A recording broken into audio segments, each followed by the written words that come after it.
Show, and let's move on from World War III and the State of the Union, and let's do a little state of the race when it comes to the 2024 presidential primary.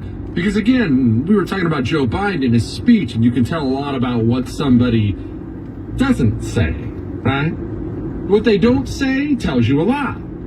Well, the GOP response, there's always a response from the other party after the State of the Union, was given by Arkansas Governor Sarah Huckabee Sanders. She did, I thought, fine. There was a lot of this. I'm the first woman to lead my state, and he's the first man to surrender his presidency to a woke mob that can't even tell you what a woman is. In the radical left's America, Washington taxes you and lights your hard-earned money on fire. But you get crushed with high gas prices, empty grocery shelves, and our children are taught to hate one another. She did good. She thought she did very good. But there's something she didn't do that has the Trump world a little bit perturbed. And we're going to talk about that here in just a moment. Just one final thing I just want to put a bow on this pipeline. If we sabotaged it, what do I think Russia will do here? I don't know. I don't want to answer that question. They're not going to shoot missiles into the cities. They can shut down pipelines. They've done it before. Shut down power grids, water, sewer. How do you think you'd do if you couldn't go to the faucet and get clean water anymore? There's something to think about. All right. So, Sarah Huckabee Sanders. Some people in the Trump world today, friends of mine, are very displeased with her. They are displeased that she gave a rebuttal. I believe it was about 12, 13 minutes. She gave a rebuttal and never brought up Donald Trump's name in any way. She even talked about some things where she was doing something with Trump, but she left his name out. So it was, let's be clear about this, it was intentional. It was not an accident. It's these people, when they give these speeches like this, it's a huge opportunity for a politician, for any politician, to give the State of the Union rebuttal. Even getting chosen to do so is a huge honor, but it actually comes with a huge risk as well. A lot of young up-and-comers have really kind of derailed their aspirations by blowing it. Remember Rubio? Rubio gave his State of the Union, and he was obviously very, very nervous. So his mouth kept getting really dry, and he kept drinking out of a water bottle, and it became like a thing. I remember Trump just savaged him for the water bottle thing in the primary last time. You remember Bobby Jindal? Bobby Jindal was governor of Louisiana, another one of these young up-and-comers. Woo, gonna be president. Just bombed the State of the Union response, and soon it was no more Bobby Jindal. So it's something they take seriously. When the Sarah Huckabee Sanders camp found out that she'd been chosen, I'm sure they lobbied for it. Nothing wrong with that. They sat down and they started writing, whether it was her or her and her team. Who knows? You start writing. You don't do the whole Jesse Kelly, just let it fly and never write anything down thing for something like that. Now, would I? Yes. I would just let it fly. But I just do things differently. So they went over this and they wrote this. And then they went over it again, and then they went over it again, and then they went over it again. But there were no accidents in this. Every word was selected. Every sentence was mapped out. And Donald Trump's name didn't make it into the speech.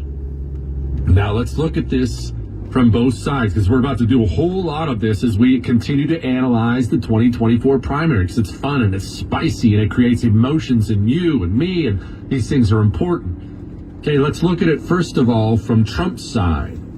Maybe you're a Trump fan. Trump's people are upset, and I get it. Trump's people are saying things. One of my buddies texted me earlier. He said, you wouldn't even know who this woman was, Jesse, if it wasn't for Donald Trump. That's maybe shortchanging her a little bit. This is a very accomplished, very impressive human being from what I understand. I've never met her. But the point is valid. Without Trump making her a feature, making her a face, making her a voice of his administration, she's not governor of Arkansas today, that's for sure. Maybe you know who she was, but that really helped launch her. So, okay, that's a very, very fair point. That's a very fair point, in my opinion, from Trump's people. As far as Sarah goes, I haven't asked her about it. Like I said, I don't know her. I'm not pretending to have inside knowledge with her camp. I have inside knowledge with Trump's camp and inside knowledge with Heavy D's camp. I don't know anybody in Sarah Huckabee Sanders' camp, or if I do, I don't know it. So let me just approach it from what I think. I think Sarah Huckabee Sanders is simply holding on to her cards for a while. But that is, I don't want to say that's bad news for Trump. It is a bad indicator for Trump. And it's a bad indicator for Trump because for the past 6 years, Trump has ruled over the GOP.